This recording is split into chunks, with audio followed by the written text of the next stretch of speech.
প্রকৃত চকলেট প্রেমিক কিন্তু তারাই যারা ছোটবেলায় সামান্য চকলেট নিয়ে মারপিট করেছে বন্ধুদের সাথে। আমি তাদের মধ্যে একজন, আমি হাত তুলছি। আর যারা আমার মতন করেছো তারা অবশ্যই কমেন্ট বক্সে হাত তুলে দেখিও আমাকে। যে আমার বই ছিল, বইয়ের পাশে একটা চকলেট রাখা ছিল। টিফিন টাইমের আগে আমার একটা বন্ধু এই চকলেটটা নিয়ে নিয়েছে। আর আমি খুঁজে পাচ্ছি না চকলেটটা কোথায়, আমাকে তো মম দিয়েছে, আমি তো বের করেই রাখলাম এখানটায়। এবার তারপরে দেখছি নিচে মানে বেঞ্চের তলায় ওই চকলেটটা পড়া, মানে যে ব্যাপারটা সেটা পড়া।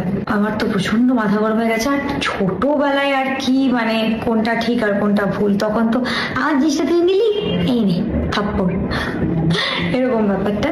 তো আমি তার মাথায় টিফিন বক্স দিয়ে, মানে আমার যে টিফিন বক্স ছিল সেটা দিয়ে আঘাত করেছিলাম। তার জন্য আমাকে গার্ডিয়ান কল ফেস করতে হয়েছে। হালকা কাজ করলে মাকে ডাকা হতো, আর একটু ভারী রকম দুষ্টুমি করলে বাবাকে ডাকা হতো।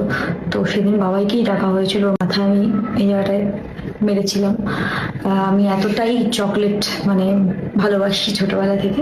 যারা চকলেট খেতে ভালোবাসে না তারা ছোটবেলাতেও যেরকম বিহেভ করবে, বড় হয়েও সেরকম বিহেভ করবে। বুড়ো যখন হয়ে যাবে আমার মনে হয় তখনও তাদের ওই মুখের টেস্টটা পাল্টাবে না চকলেটের জন্য।